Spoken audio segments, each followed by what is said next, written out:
আজকে সকাল সকাল ইকরা মামুনিকে নিয়ে একটা কাজে বের হলাম। সেখান থেকে বাসায় গিয়ে রান্নাবান্না করে আবার আমার মেলার জন্য কেনাকাটা করতে মার্কেটে গিয়েছিলাম। সেইখান থেকে কোথায় গেলাম সবটাই আজকে আপনাদের সাথে শেয়ার করব। আসসালামু আলাইকুম, কেমন আছেন সবাই? আশা করছি যে যেখান থেকে আমার এই ভিডিওটি দেখছেন সবাই ভালো আছেন, সুস্থ আছেন। আলহামদুলিল্লাহ, আল্লাহর রহমতে আমরাও ভালো আছি। একটি লাইফস্টাইল ব্লগে আপনাদেরকে স্বাগতম। আজকে 2 বোন চলে আসলাম বাচ্চাদেরকে নেওয়ার জন্য। তো এটারও কারণ আছে, আজকে ইকরার টিকার ডেট ছিল, 5-এর টিকার। তো ভাবলাম যেহেতু এখানে আসবো, ওদের স্কুলের পাশেই তো আগে বাচ্চাদেরকে নিয়ে নিই। আগে প্রথমে রাফাকে নিয়েছি আইডিয়াল থেকে, তারপরে হচ্ছে বনফুলে চলে আসলাম বাচ্চা ওদেরকে নিয়ে। এখন আর বাইরে আসলে আমরা বেলপুরি বা হচ্ছে ফুচকা খাবো না, এটা তো একদমই হতে পারে না। তো এক একজনে 2 প্লেট করে হচ্ছে বেলপুরি খেয়ে নিয়েছি। তারপরে এখন হচ্ছে প্রিয়াঙ্কা আবার সবাইকে কোন আইসক্রিম খাওয়ালো, কোক খাওয়ালো বাচ্চাদেরকে। খেয়ে দিয়ে আমরা এখান থেকে এখন যাব ইকরার টিকা দিতে আর কি। তো যেহেতু প্রাইভেট টিকা, অত মানে কোনো ভিড় থাকে না বা সিরিয়াল থাকে না, তাও দেখলাম আজকে কয়েকজনই ছিল মোটামুটি। এমনি দেখা যায় সরকারি টিকাগুলো দিতে গেলে তো 1-2 ঘন্টা সময় লেগে যায় বা হাতে নিয়ে যেতে হয়। বেসরকারি টিকাগুলো কিন্তু সেরকম না, যাওয়ার সাথে সাথেই দিয়ে দেওয়া যায়। তো আমরা হচ্ছে তাও 5 মিনিটের মতো বসার পরেই হচ্ছে টিকাটা দিয়ে বাসায় চলে আসলাম আর কি। আর এসেই তো হচ্ছে রান্নাবান্না করতে হবে, যেহেতু ওখানে অনেকটা সময় নষ্ট হয়েছে, মানে সময় লেগে গিয়েছে আর কি। এসে অফ ক্যামেরায় সব কুটাকাটা করে নিয়েছি। আমিও আছি, আমি হচ্ছে আজকে ভেন্ডি ভাজি করবো আর বেগুন তরকারি রান্না করবো, এটাই চিন্তা করছিলাম। পরে আবার দেখলাম যে ভেন্ডিগুলো এত সুন্দর সুন্দর, ছোট ছোট, নরম নরম, তো ভাবলাম কিছু হচ্ছে রান্না করি। তো যাই হোক, আবার কে হচ্ছে মানে ভেন্ডি রান্না করার জন্য আবার চিংড়ি মাছ বের করলাম। তো সেটা সব কিছু কুটাকাটা করে নিয়েছি আর কি। তো 2 পাশে 2টা বসিয়ে দিলাম। আসলে কুটা কাটা এতে যা একটু সময় যায়, রান্না 2 চুলায় 2টা বসিয়ে দিলে অতটা সময় যাবে না। রান্না বসিয়ে দিয়ে আমি আবার ফাঁকে ফাঁকে নামাজকে গোসল করালাম।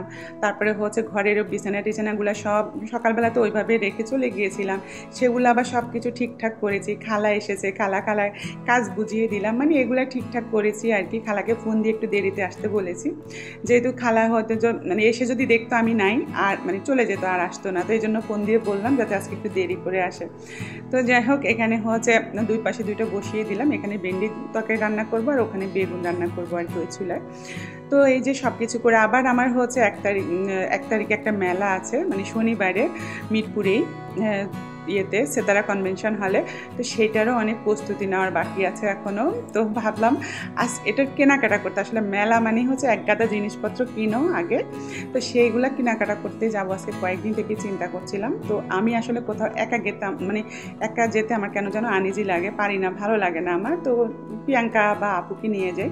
এখন দেখা যায় কোথাও প্রিয়াঙ্কাকে নিয়ে যেতে গেলে খারাপ লাগে যে আসলে ইকরাকে কোথায় রেখে যাব বা ইকরাকে কার কাছে রেখে যাব।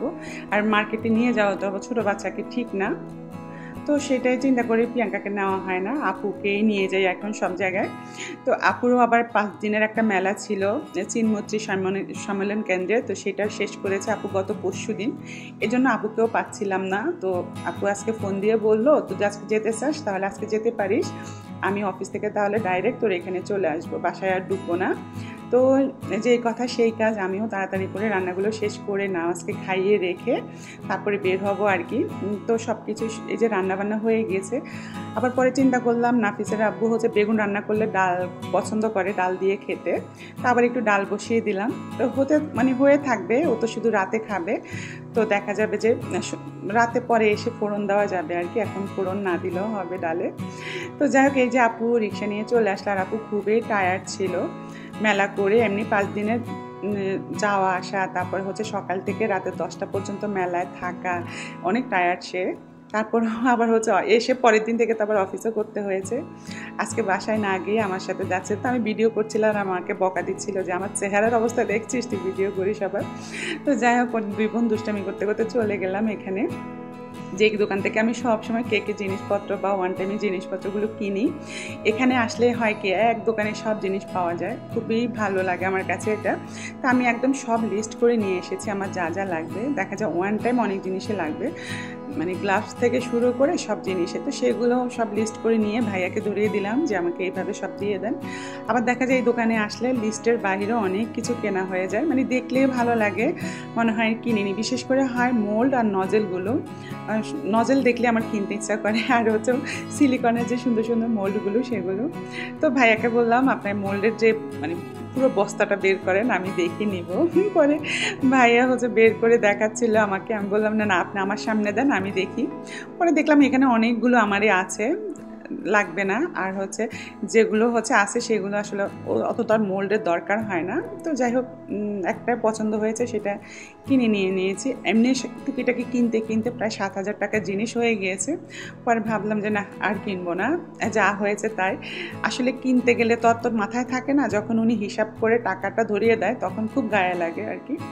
এই যে 2 বোন আবার রিক্সায় উঠে গেলাম। তো বাসায় আমি এগুলো রেখে নামাজেরকে আগে সন্ধ্যার খাবারটা খাওয়ালাম, নুডলস রান্না করে খাইয়েছি।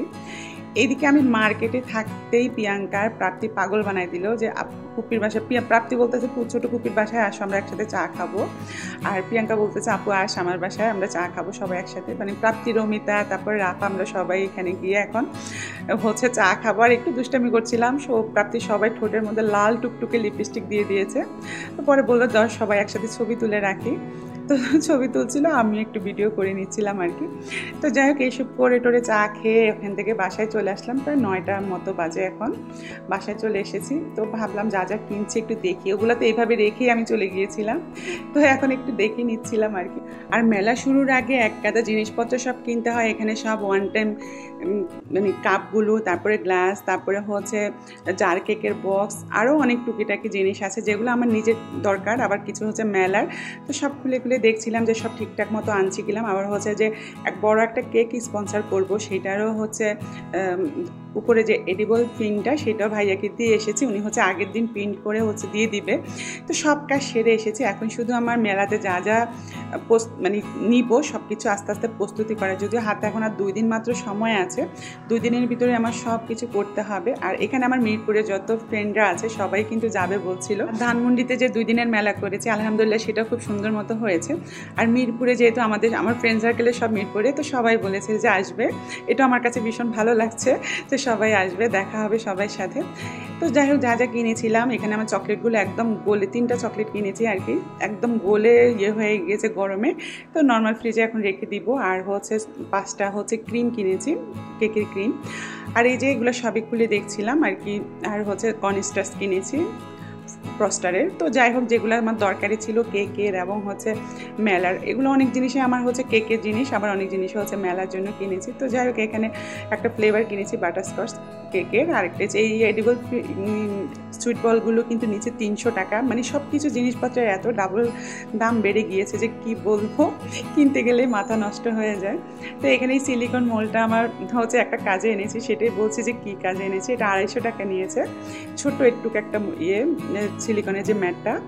এই টার্ন টেবিলগুলোর মধ্যে কিন্তু যদি আমরা বোর্ড বসাই ডাইরেক্ট, তখন দেখা যায় কেকের বোর্ডগুলো বসালে খুব নাড়াচাড়া করে, সুন্দর মতো কাজ করা যায় না। নিচে একটা টিস্যু বা হচ্ছে একটা রুমাল দিতে হয়। তো আমি চিন্তা করলাম এগুলো না দিয়ে আমি যদি একটা সিলিকন মানে ম্যাটকে কেটে বসিয়ে দিই তাহলে দেখতেও ভালো লাগবে। তো সেটাই করছিলাম, মাপ মতো আমি কেটে নিচ্ছিলাম। তারপরে মনে হলো যখন কেটে ফেলেছি তখন মনে হলো যে জিনিসটা যদি আমি লাল বা হচ্ছে পিঙ্ক কালার কিনতাম তাহলে দেখতে আরও বেশি ভালো লাগতো। তো এখন যেহেতু কেটেই ফেলেছি কিছু করার নেই, তো এটাকে সুন্দর করে বসিয়ে দিচ্ছিলাম আর কি। আর দেখছিলাম যে বোর্ড বসানোর পরে কেমন হয়। তো পরে দেখলাম যে না ভালোই বুদ্ধি করেছি। এই তো আজকে এই পর্যন্তই, সবাই ভালো থাকবেন, আল্লাহ হাফেজ।